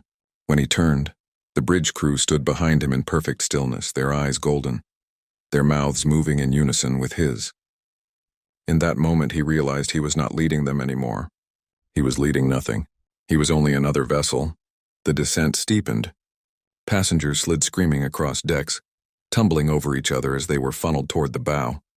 Some clutched at door frames only for the doors to slam shut, crushing their fingers. Others tore their nails bloody against walls that pulsed faintly, alive beneath the steel. The fog pressed tighter, heavier, until breathing became a struggle, every lungful tasting of iron and decay. At last the fog parted enough for them to see what waited below. The chasm yawned wide, a spiral of black water swirling endlessly downward. At its heart something stirred, a shape too vast for comprehension, scales glinting with faint light, eyes opening like suns drowned deep.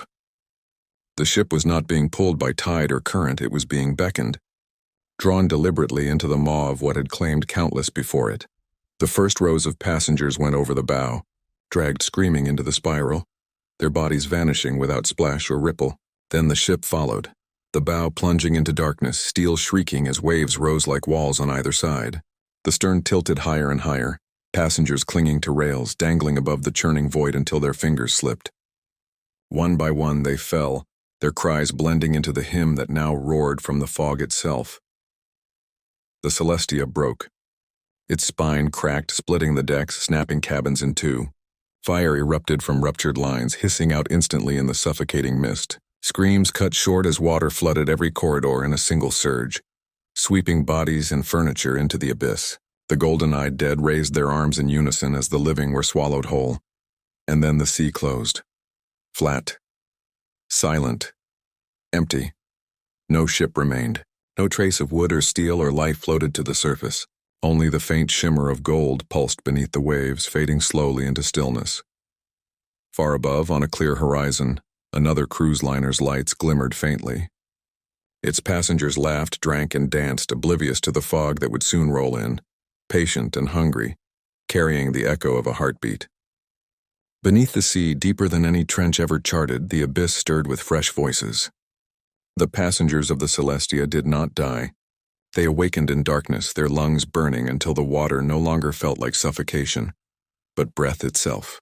They clawed for the surface that was no longer there, their movements slow, dreamlike as the golden glow spread through their veins and into their eyes. One by one they realized they were no longer on a ship, but inside something alive.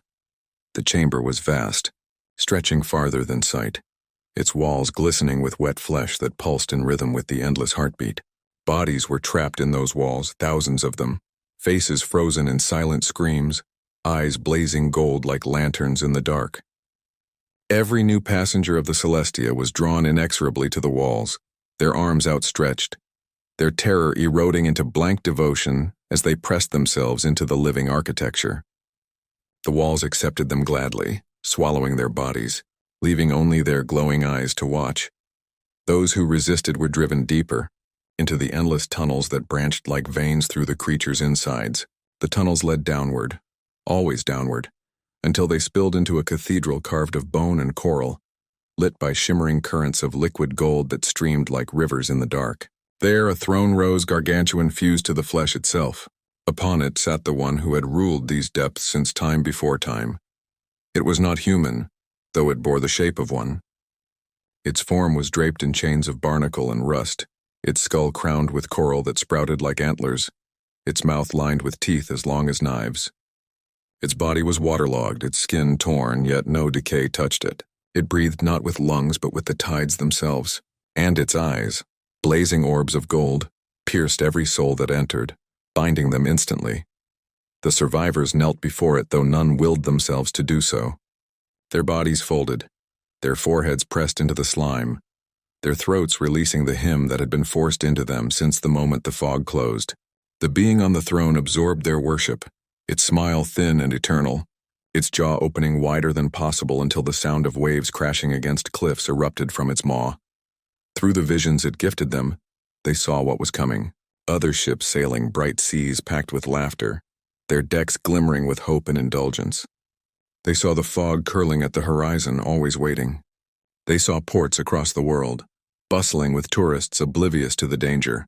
As tickets were purchased, as boarding passes were scanned, as bands played cheerful songs to welcome passengers aboard vessels that would never return. And they realized the fog was spreading. What had once been a local curse, a hidden maw in one forgotten stretch of ocean, was growing. The hymn was a beacon, carried in the tides, luring ships from every coast. More would follow, more would vanish, and the abyss would swell with endless souls pressed into its walls, their voices feeding the chant that would never end. Those who still clung to scraps of their humanity screamed in the creature's cathedral, their voices drowned by the chorus. They tried to run, but the guardians were there, the tall skeletal figures crowned in kelp, their arms long as masts, their movements deliberate and unstoppable. They herded the stragglers deeper into the fleshy tunnels, their touch turning skin to salt, their voices whispering in languages that scraped against sanity. One mother clutched her child, trying to shield him as the guardians closed in. For a moment it seemed they might resist, but then the child looked upward and smiled, his eyes already glowing gold. He opened his mouth and the hymn poured from him in a voice not his own.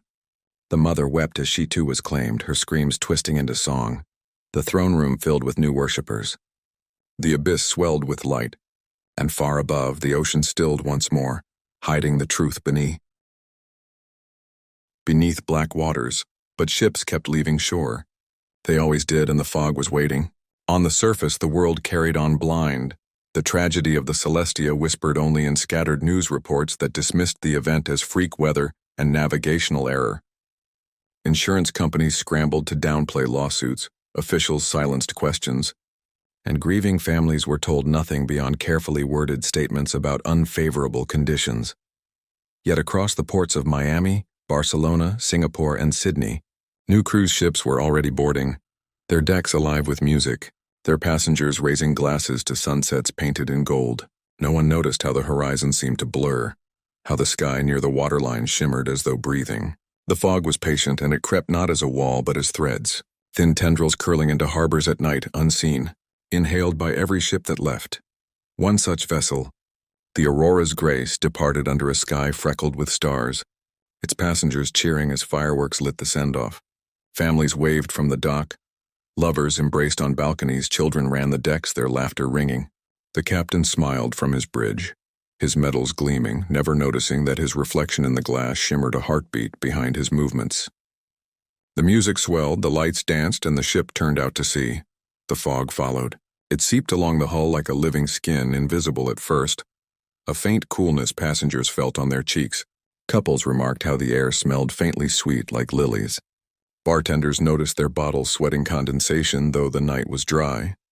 The musicians played faster, trying to shake the chill, but soon their notes slurred, their hands trembling. One by one, instruments dropped silent as they stared outward at a horizon that was no longer there. The fog rose in curtains. The sea vanished, the stars smothered, the fireworks' glow snuffed out. The laughter thinned into uneasy murmurs. Then silence as every passenger realized they were alone in a world of gray. Phones failed, radio sputtered, static compasses spun. And then came the heartbeat. It began in the soles of their feet, a vibration through the steel. It rose into their bones, into their teeth, until every body on board pulsed in unison. Mothers clutched children, men gripped rails, women screamed as the rhythm tightened, speeding until their hearts struggled to match it. The sound had no source. It was not in the air, not in the sea, but inside them, inescapable. And with it came the whispers. Gentle at first, promising calm seas, promising reunions with lost loved ones, promising bliss. The passengers shuddered as the voices slipped into their thoughts, coaxing them toward the rails. Some resisted, clinging to walls, covering their ears, but others smiled with dreamy devotion. Stepping forward as though pulled by invisible threads, they leaned into the fog and were taken silently, their bodies dissolving before they hit the water.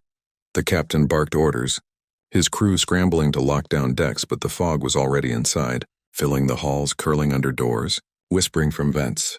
Lights flickered, Floors shifted as though the ship itself breathed. Reflections in mirrors no longer matched their owners. Eyes glowed faintly gold. Mouths moved in hymns that ears could not hear. Crewmen froze mid-stride, their eyes rolling back as their lips stretched into vacant grins. The hymn poured from them, filling the ship with a low chant that drowned out every scream. Children were the first to answer it, their giggles twisted into harmonic echoes, their tiny voices rising perfectly in rhythm with the pulse. Parents begged them to stop, shaking them, slapping them, but the children only stared, their golden eyes glowing brighter, their mouths splitting into two wide smiles. Some parents hurled their children into cabins and locked the doors, but the hymn seeped through the wood, and soon the doors unlocked themselves. In the dining hall, chandeliers rattled as the fog thickened, spilling like liquid from the ceiling. Tables overturned, dishes shattered, and from the fog stepped figures dripping seawater. Their skin pale and swollen, their jaws slack as hymns rolled from their throats. Passengers recognized them, faces from news clippings missing from other ships. The lost had returned, but not as they were. They moved in perfect rhythm, eyes burning like coals, arms outstretched not in greeting but in claim. Panic tore through the ship. Some rushed for lifeboats only to find them missing, their ropes severed, their hulls gone as though never there. Others fled deeper inside, but every corridor bent impossibly, turning them back to where they began, trapping them in loops of steel that dripped with condensation like veins. One man broke down a locked door to find his wife, only to discover an endless hallway stretching into darkness, lined with hundreds of doors all marked with her name. From behind each door came her voice, pleading, screaming, singing. He chose one at random, pulled it open, and vanished into the black. On the bridge, the captain clutched the wheel, sweat streaming, teeth rattling as the hymn clawed at his mind. His crew stood behind him, silent now, watching with golden eyes. He turned to them for support, but they did not move. Their lips parted as one, and in perfect unison they whispered, "It is already done." The fog outside thinned just enough for the captain to see the sea ahead, not endless water, but a spiral descending, a vortex glowing faintly gold, wider than the horizon. The Aurora's grace was no longer sailing, it was falling. The descent was slow at first, a subtle pull that passengers mistook for turbulence, but soon the tilt grew undeniable. Plates slid from tables, bottles toppled from shelves, and bodies stumbled into each other as the deck canted forward. Screams rose when the bow dipped lower and lower, pointing straight into the spiraling void ahead. The sea no longer looked like water, but a liquid sky, glowing faintly with veins of gold, swirling endlessly downward as if the world itself was being drained. Passengers rushed the stern, a human tide scrambling upward, trampling children and the weak beneath them. Those who fell were dragged forward by the angle of the deck, their fingers clawing at grooves in the steel until their nails tore free. The fog wrapped tighter, pushing them faster, hurting them toward the bow like livestock. Some resisted, gripping railings, their knuckles white, but the metal softened under their hands, bending like flesh, letting them sink through as if the ship itself had turned traitor. Inside the cabins, the nightmare was worse. Mirrors stretched into doorways that led nowhere, trapping passengers in endless reflections of themselves, each one smiling wider, their eyes glowing as they sang the hymn. Curtains writhed like tentacles wrapping around necks and wrists. Bathroom drains gurgled with voices promising release, promising eternity. A woman locked herself in only to feel the floor pulse beneath her bare feet. The tiles cracked open like a mouth and she was gone in an instant, her scream swallowed by porcelain teeth. The dining hall became a slaughterhouse. Pale figures emerged from the fog, their bodies dripping brine, their mouths opening wider than possible as the hymn boomed from their throats. They tore into the living, not with hunger but with purpose, dragging them into the mist where flesh dissolved and reformed in their likeness. Those who resisted found themselves surrounded by passengers they had known minutes before, now grinning with golden eyes, whispering in perfect unison, "Join us," on the outer decks. Lifeboats dangled useless, their ropes slick with rot. Some passengers tried to leap overboard, but the sea no longer existed as an escape. Those who hit the water did not sink or splash. They were pulled down instantly, vanishing into the golden spiral as though swallowed whole. Their screams echoed from below, rising back up through the fog, distorted and layered until it sounded as though thousands cried out at once. The captain fought to steer, his knuckles bone white on the wheel, but the controls spun freely, unresponsive. moving on their own in time with the heartbeat. He staggered back, demanding his crew take action. But they only stood still, their eyes burning gold, their lips curved in faint smiles. When he shouted again, they spoke in a single voice, layered and resonant. "The way is open." Lightning split the sky, though no storm raged. The fog illuminated with blinding gold, revealing shapes too vast to comprehend moving beneath the surface of the spiral. Passengers froze, their terror breaking into whimpers as they saw colossal forms slithering through the abyss. Scales like continents, eyes like suns drowned in black water. The creatures did not rise, they waited, patient, as though savoring the descent of the ship into their maw. The Aurora's grace groaned, metal shrieking as rivets tore loose, as decks split, as water burst through shattered glass. Passengers clutched one another, their screams swallowed by the hymn now blasting from every wall, every floor, every breath. The ship's spine cracked with a deafening roar, splitting the vessel in two. The bow plunged first, dragging screaming passengers into the spiral, their bodies vanishing in flashes of gold. The stern reared upward, passengers clinging desperately to rails and doors before gravity tore them free. One by one they fell, twisting into the fog, their shrieks cut short as they were claimed. The ocean closed over the wreckage with eerie calm. Silence returned. Only the faint shimmer of gold lingered beneath the surface, pulsing, spreading outward in waves and far away. On 3 different coasts, ships already sailing felt the first touch of fog curling over their decks. In Miami, the ocean's crown vanished from radar. Off the coast of Spain, the Maravilla sent a final broken transmission. "They are singing." Near Tokyo Bay, the rising dawn drifted silently into mist, its lights winking out one by one. The world was beginning to notice, but by then it was far too late. Governments tried to explain the disappearances with weather anomalies, rogue waves, piracy, any excuse that could be swallowed by the public. But the numbers could not be hidden. Entire ships gone with no debris, no oil slick, no distress signals beyond fragmented bursts of static.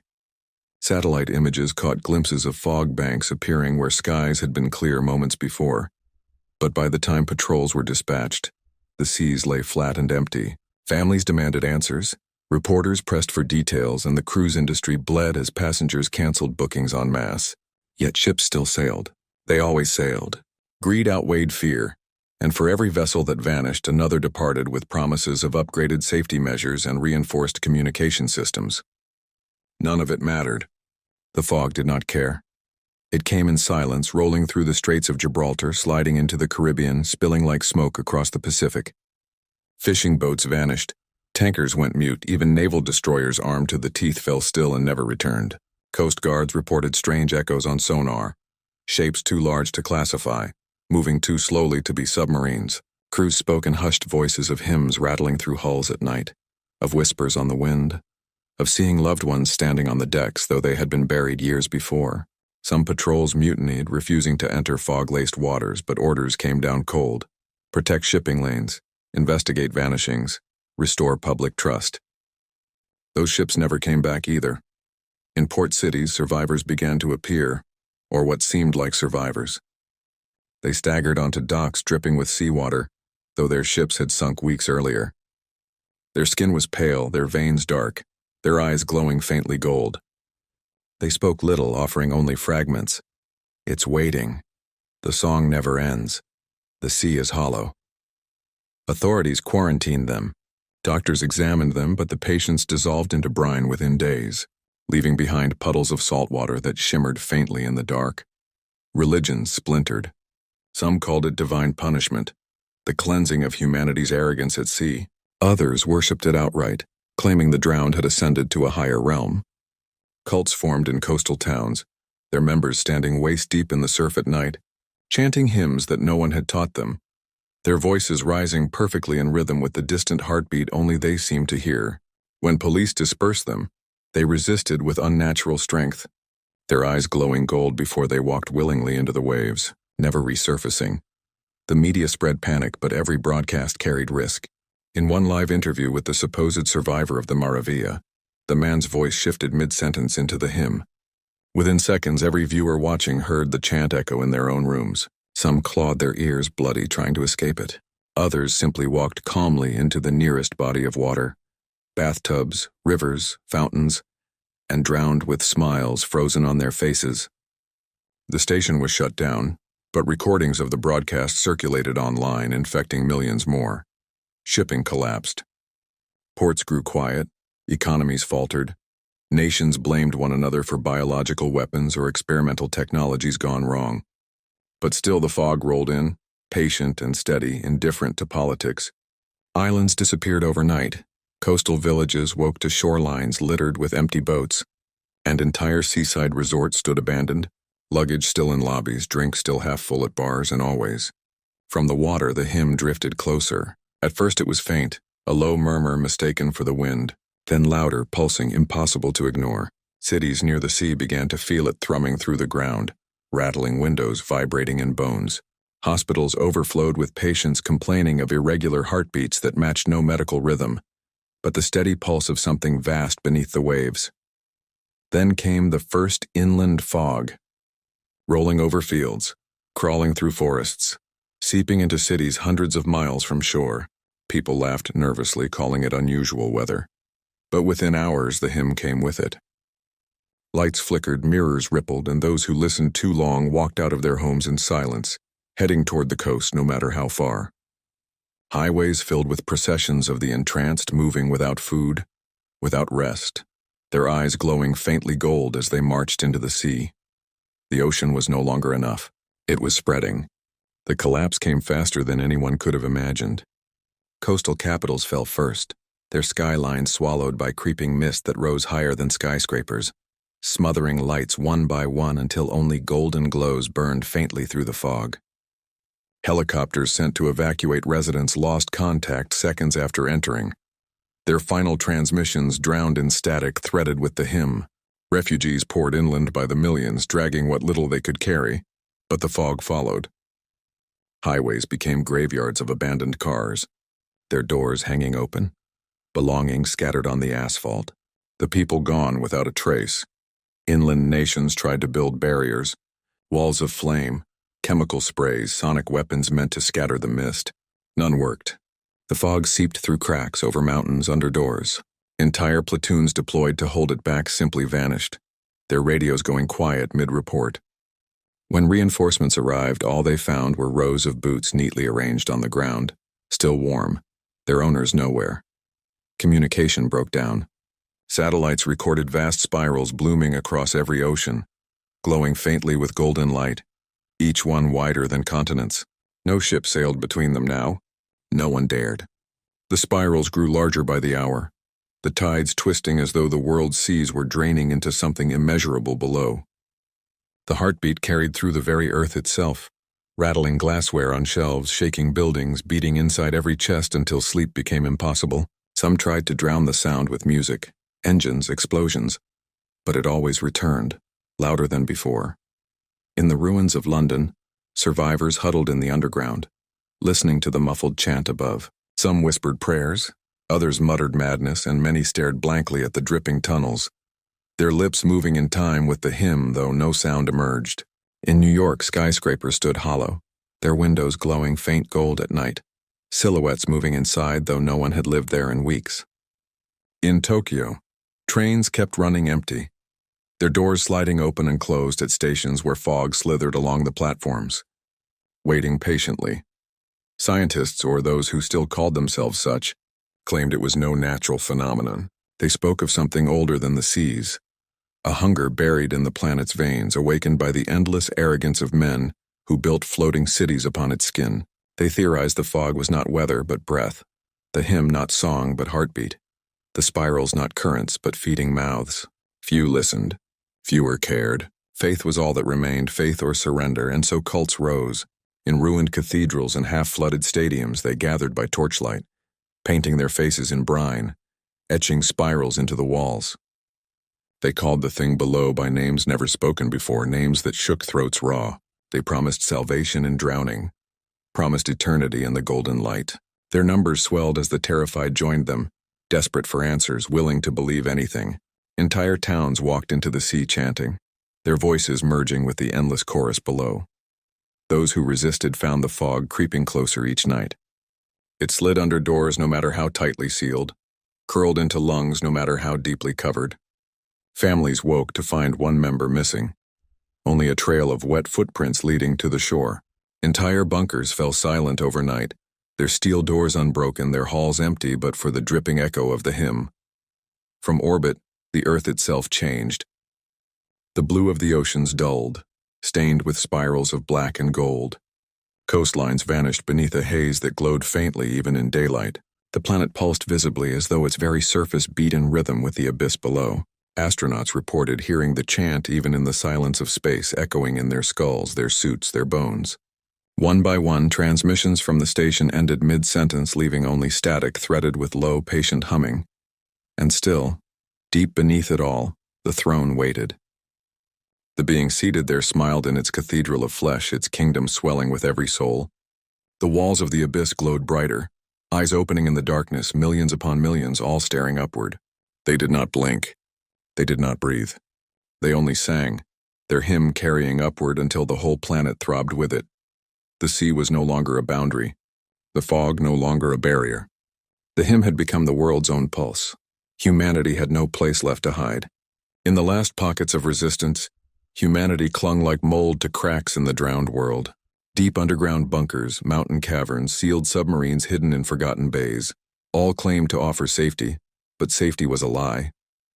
The fog seeped downward, filling tunnels like water, pressing against bulkheads until steel warped, whispering through air ducts until the faithful among them opened the doors from inside.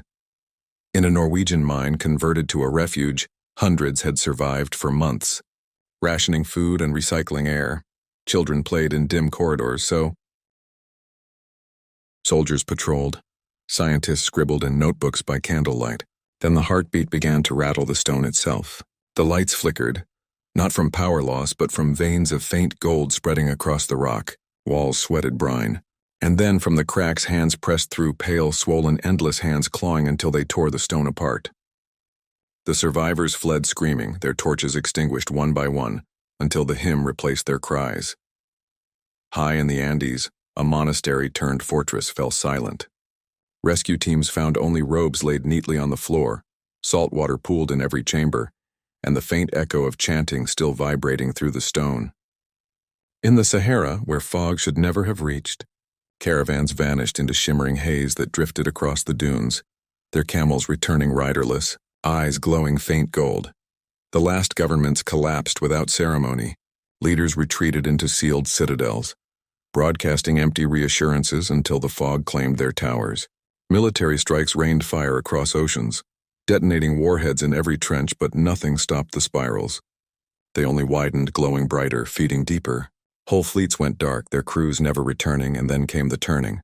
The hymn grew louder, too loud to resist, too loud to deny. Those who had hidden longest began to sing without meaning to, their throats raw, their lungs burning until the only relief was surrender.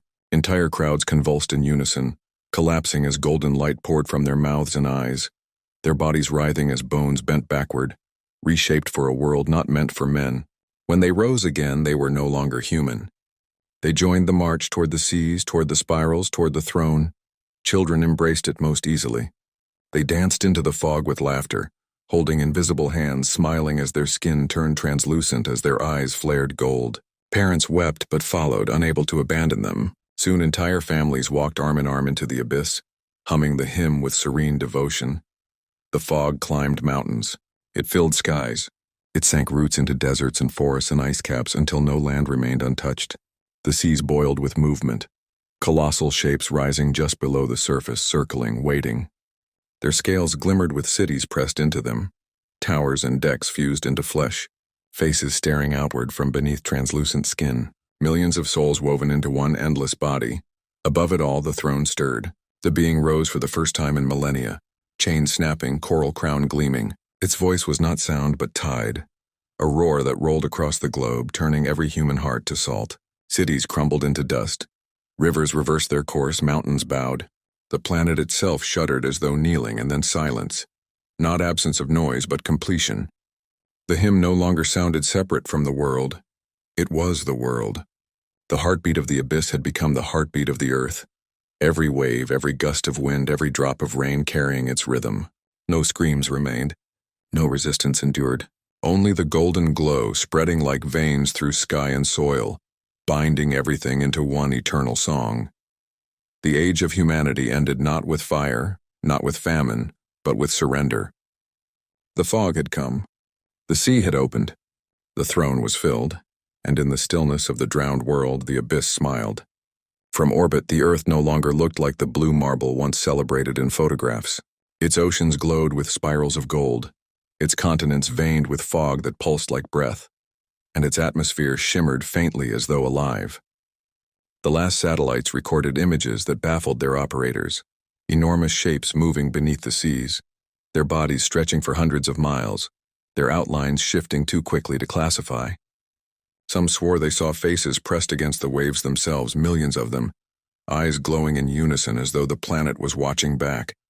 Then transmissions failed, not cut, not jammed, replaced. Every frequency carried the hymn, a steady pulse layered with millions of voices. It spread through space at the speed of light, a beacon uncoiling into the void.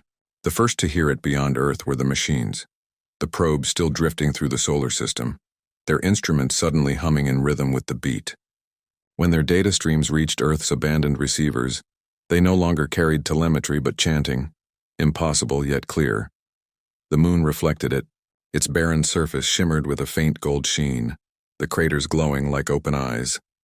Astronauts buried long ago in lunar dust stood in visions across observatories, their mouths moving in silent song. Mars, once quiet, now pulsed faintly with spirals visible in its thin atmosphere, as though the fog had already taken root there.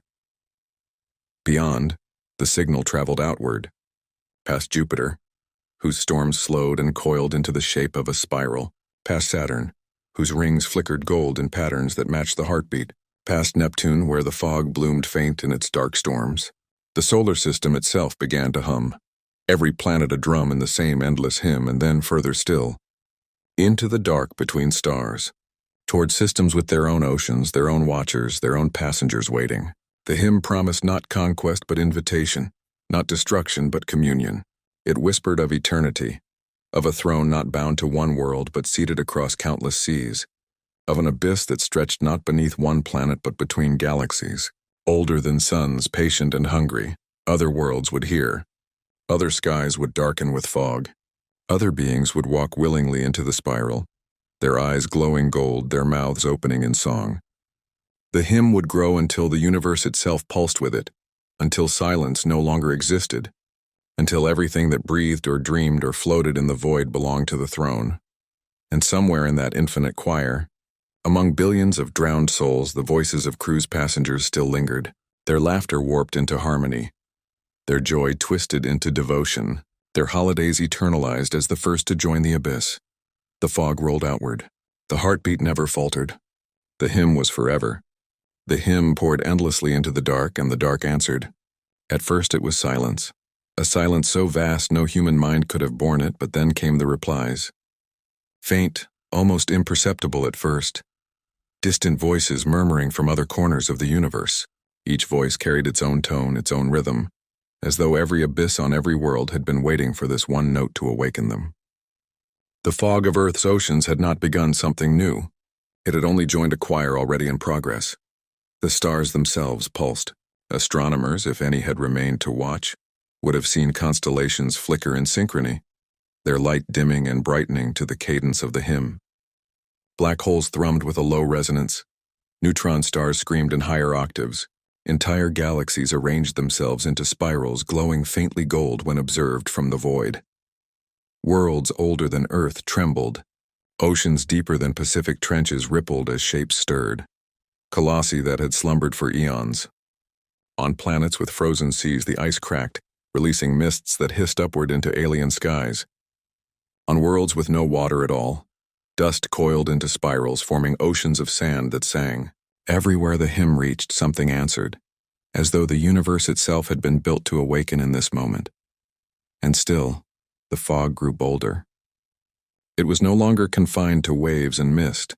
It threaded itself into starlight, weaving through beams until every ray of light carried a taste of gold. It sank into gravity wells, turning weight itself into a drumbeat. Even time quivered, seconds stretching and snapping to the rhythm of the hymn until past and future blurred into one eternal chorus. Civilizations far older, Far wiser than humanity, had long ago built defenses against such infection. Their archives contained records of drowned worlds, of songs that came before. But they had not believed the cycle would rise again so soon. They turned their weapons skyward, launched fleets bristling with technologies beyond comprehension, and yet the hymn pierced their shields, seeped into their halls, and made their soldiers lay down their arms with tears of joy. Even their machines betrayed them, circuits pulsing faint gold, processors humming in unison with the fog. Soon, resistance across the stars collapsed, not because the hymn struck with violence, but because it seduced with inevitability. To hear it was to long for it, to crave surrender, to walk willingly into the spiral. The abyss had no need for war. It only needed to be heard, and so the galaxy turned. Golden spirals bloomed across nebulae. Fog threaded through asteroid belts, comets sang as they burned, planets drowned in song. The throne swelled beyond measure, its being no longer bound to Earth's deep but spread across countless oceans, countless skies, countless voids. It grew not as one creature but as all creatures, a congregation of eternity, the hymn its only language, the fog its only flesh. And somewhere still, faint and almost lost, lingered the memory of that first cruise ship. Deck lights shimmering across calm waters, laughter of passengers drifting into night, glasses clinking in celebration of escape from ordinary life. Their joy had been the first offering, their terror the first hymn, their vanishing the first spiral. What had begun as a voyage for leisure had become the birth cry of a universe united in horror. The abyss had always waited. The throne had always been empty. Now across every sea and every star it was filled. The hymn did not end. It never would. Within the hymn, awareness did not vanish. It fractured, dissolved, and then reassembled into something both familiar and alien. Each soul added to the chorus retained fragments, faces of loved ones, echoes of laughter, the sensation of sunlight on skin, the smell of salt on the wind. But those fragments no longer belonged to individuals. They drifted like notes inside the greater melody, woven together, indistinguishable yet eternal. Among them was a woman who had once stood on the deck of a cruise ship, watching the ocean glitter under moonlight. She had been terrified in her final moments, screaming as the fog wrapped around her throat. But within the hymn, terror no longer mattered. She remembered her child's smile, her husband's warm hand, the clink of ice in a glass. Those memories pulsed golden now, stretched into infinity, shared with every other drowned soul. She was not herself anymore, and yet she was more than she had ever been. But there was still awareness, still a flicker of I beneath the we. And in that flicker, horror bloomed. She tried to scream again, tried to claw her way out of the song, but her voice only strengthened the hymn. Her struggle became harmony, her desperation a new verse, her resistance fuel for the very thing she wanted to escape. The throne fed on every attempt at rebellion, turning defiance into devotion, pain into praise. She was not alone. Millions, billions of fragments fought within themselves, flashes of individuality thrashing against the tide, only to be smothered, reshaped, and woven tighter into the spiral. The hymn was merciless but patient, turning every cry into a choir, every sob into rhythm, every plea into prayer. There was no silence anymore. Silence had been abolished. Beyond her, beyond them, the throne swelled with awareness. It was not one being but all beings, each mind a thread pulled into the weave. Galaxies folded into its memory. Civilizations crumbled into its marrow. Stars themselves beat in rhythm with its pulse. The abyss had grown so vast that even the fabric of reality strained. Dimensions bending to accommodate the weight of the hymn, time itself stuttered, collapsing forward and backward, moments replaying endlessly in golden spirals, every instant eternal. And yet, in the very deepest corner of the fog, there was still a void, a silence the hymn could not fill. The throne sat upon it, immense, radiant, grotesque, but beneath it, older even than itself, was something darker, something that did not sing. The hymn spread across stars, but here it faltered, echoing against a silence more profound than any voice. The drowned souls felt it, a pause between heartbeats, a coldness deeper than the abyss, and they understood, with what fragments of humanity they had left, that the throne they worshipped was not the end. It was only the beginning. Something older waited still, deeper and hungrier than the hymn, and the throne itself sang not to dominate but to awaken that greater silence. The fog spread, The spirals widened. The hymn swelled, and in the silence beneath it all something opened its eyes. The silence beneath the hymn was not empty. It was thick, ancient, and immeasurably patient, like a cavern so vast no echo could ever return. The drowned soul sensed it first as unease, a tremor hidden within the perfection of the song. The hymn was endless, flawless, consuming all, but this silence was its flaw, its shadow, the one place the music could not reach. Within the chorus a ripple spread. Millions of voices sang in unison, yet all faltered at once, a shiver in the golden harmony. They felt it in their marrow, in the threads of memory they had left. A gaze from below, colder than the deepest trench, older than any throne. The throne itself seemed to tremble upon it, a monarch that knew it sat not as master but as herald. The silence thickened until it became pressure, folding the hymn inward. Entire galaxies stuttered, stars flaring and dimming as though caught in breath. The drowned souls screamed, not in rebellion but because the hymn forced them to, their voices straining to fill the void. Yet the silence swallowed their cries, devouring sound without echo, smothering harmony into nothing. And then, from that depth, came the first wordless reply. It was not a song, but a pulse so heavy it cracked the rhythm of the hymn. Time jolted. Spirals collapsed in on themselves. Stars blinked out like candles snuffed between fingers. The throne arched upward, radiant, dripping with oceans and cities, its countless eyes wide not in triumph but in reverence. For even it bowed to the silence. The drowned souls glimpsed something, not shape, not color, for those words had no meaning here, but a presence so total it erased thought. Minds unraveled at its edges, dissolving into raw sensation. Fear so absolute it stripped away identity. For the first time since they had been consumed, they remembered what it meant to be truly alone, and that loneliness was unbearable. They clung tighter to the hymn, desperate for the unity they had once resisted. But even the hymn shook beneath the weight of that gaze. The silence spoke without sound. It was hunger, but not of flesh or spirit. It was hunger for endings, for erasure, for undoing. Where the hymn had promised eternity, the silence promised cessation, and its promise was far stronger. The fog quivered. The golden spirals dimmed. The throne lowered its head like a servant awaiting command, and still it opened further. A void vast enough to swallow galaxies yawned beneath the abyss, and all that sang now teetered on its rim. The drowned souls, bound to the hymn, realized with horror that their eternity was nothing more than an offering, a prelude, a feast prepared for something that had never cared to be worshipped. They were fuel, not family. Their song was nothing but the knocking on a door that was now opening. The hymn wailed louder, more desperate, pulling every shred of existence into its melody, forcing the stars themselves to scream, but the silence deepened, crushing, inevitable, infinite, and in that crushing dark, the first tendril of it rose. It was not fog. It was not flesh. It was absence given form, a shape made of unbeing sliding upward through the throne, through the spirals, through the hymn itself. Every voice broke at once, not into harmony but into sobbing terror. The throne shuddered, bent, split apart as though it had been nothing more than a shell. Oceans poured upward, galaxies buckled, the hymn collapsed. The silence had arrived.